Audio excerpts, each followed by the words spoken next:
আজকে একটু ইমোশনাল না, 1.5 বছর থেকে আই থিঙ্ক 1.5 বছর না 2 বছরের একটা লড়াই আজকে শেষ হচ্ছে, মানে শেষ হচ্ছে না, হয়তো জীবনে শুরু হচ্ছে।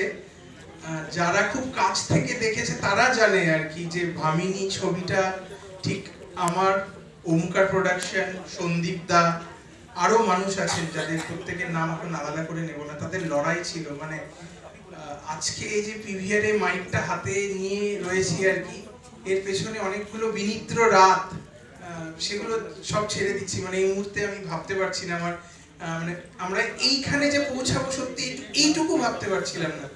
তো ফাইনালি আজকে আমরা ভামিনী নিয়ে আমরা পিভিআর আইনক্সে চলে এসেছি এবং 25শে এপ্রিল থেকে সমস্ত পশ্চিমবঙ্গবাসী এই ছবিটা দেখতে পাবে এবং আমার প্রথম ফিচার ফিল্ম। সো আমি এই সিনেমাটা অবশ্যই গমিরা ডান্সার এবং খন ডান্সারদেরকে ট্রিবিউট করে আমরা এই সিনেমাটি করেছি। বাকি গমিরা একটা লুপ্তপ্রায় কালচার, এই কালচারটা কুসুমন্ডির মহিষাবাথানের একটা কালচার। তো আমার মনে হয়েছিল যে বাংলা সিনেমায় মানুষ কিন্তু সবসময় নতুন কিছু দেখতে চায়। তো অবভিয়াসলি শুধু গমিরা না, মানুষ ক্রাইম থ্রিলার ভীষণ ভালোবাসে। আমরা দেখি যে ক্রাইম থ্রিলারের প্রতি দর্শকদের একটা আলাদা আকর্ষণ রয়েছে। তো পরিচালক হিসেবে মনে হয়েছে দর্শকদের সম্মান করা উচিত, তাই সেখান থেকে একটা ক্রাইম থ্রিলার বানানোর সিদ্ধান্ত।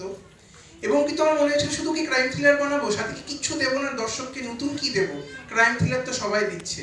তো সেখানে মনে হলো আমাদের যে বাংলার রুট কালচার, সেগুলোকে নিয়ে যদি সিনেমা করা যায়, একজন পরিচালক হয়তো পুরো জীবন সিনেমা করে শেষ করতে পারবে না, এত কিছু কন্টেন্ট আমাদের বাংলাতেই আছে, যে কন্টেন্টের জন্য আমাকে বিদেশে যেতেই হবে না, বাংলার ভেতরে ঘোরাঘুরি করছে, শুধু একটু চোখ খুলে দেখতে হবে। এবং সেখান থেকে গমিরা কালচারটা এখানে এসছে।